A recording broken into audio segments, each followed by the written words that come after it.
আইনমন্ত্রী আইনের ব্যাখ্যা দিবেন, স্বরাষ্ট্রমন্ত্রী এসবে মনোযোগ দেওয়া দরকার। স্বরাষ্ট্রমন্ত্রী মনোযোগ দেওয়া দরকার। সারা দেশে কোথায় কোথায় সন্ত্রাসীরা রয়েছে সেই সকল সন্ত্রাসীদের তালিকা করে তাদেরকে বিচারের ব্যবস্থা করা দরকার। আমরা রক্ত জড়িয়েছি বলে আপনারা আজকে সংসদে প্রধানমন্ত্রী স্বরাষ্ট্রমন্ত্রী হয়েছেন। আমরা সংবিধান সংশোধনের জন্য এখানে আসি নাই, সংবিধান সংস্কারের জন্য আমরা এসেছি। ধন্যবাদ মাননীয় চিফ হুইপ। আপনি বলেন মাননীয় সদস্য আপনি বসুন দয়া করে, বসুন দয়া করে। জি চিফ হুইপ আপনি আবার জি, আপনার মাননীয় বক্তব্য স্পিকার, সমাপ্ত আপনাকে করেন। ধন্যবাদ। এই পর্যায়ে আলোচনায় অংশগ্রহণ করবেন নোয়াখালী ৬ আসন থেকে নির্বাচিত মাননীয় সদস্য জনাব আব্দুল হান্নান মাসউদ। জনাব আব্দুল হান্নান মাসুদ, জনাব আব্দুল হান্নান মাসুদ।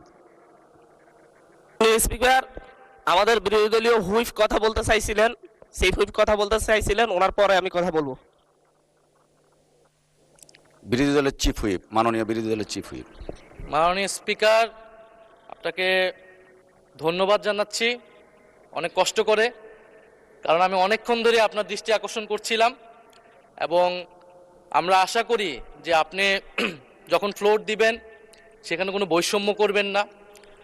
আজকে মাননীয় বিরোধী দলীয় নেতা উনি মুলতবি প্রস্তাব পেশ করেছেন, সেই অনুযায়ী আপনার রুলিংও হয়েছে, কিন্তু সে বিষয়ে আইনমন্ত্রী, মাননীয় আইনমন্ত্রী এবং মাননীয় স্বরাষ্ট্রমন্ত্রী তারা কিন্তু তাদের বক্তব্য ব্যাখ্যা রেখেছেন সংক্ষিপ্ত সময়ে হলেও। তো সেই ব্যক্তিতে কিন্তু আমাদেরও কথা বলা থাকে, সেই সুযোগগুলো কিন্তু আমাদেরকেও দেওয়া উচিত মাননীয় স্পিকার। তো সে বিষয়ে আমি দুইটা কথা বলতে চাই।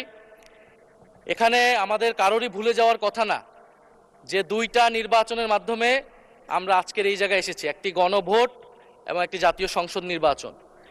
এবং এই গণভোটের ভিত্তি হচ্ছে যেই আদেশ, জুলাই সনদ বাস্তবায়ন আদেশ,